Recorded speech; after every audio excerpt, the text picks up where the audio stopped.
Matapang na nagmakaawa si Cedric Lee.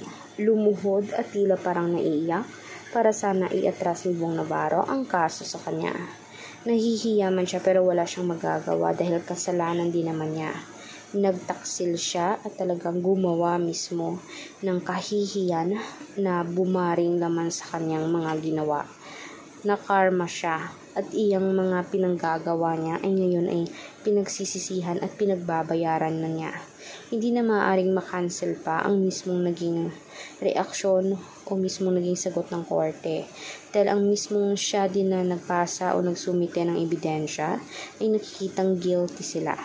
Pero kung hindi naman sila guilty ay malamang hindi din naman siguro magsasabi ang judge na ang kanilang ebidensya ay walang against doon kay Bong Navarro.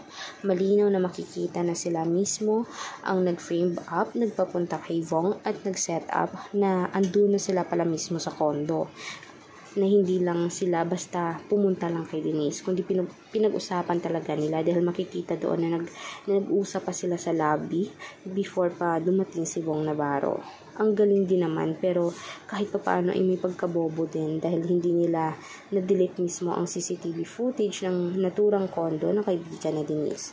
Kaya pasensyahan na at magbabayad sila panghabang buhay.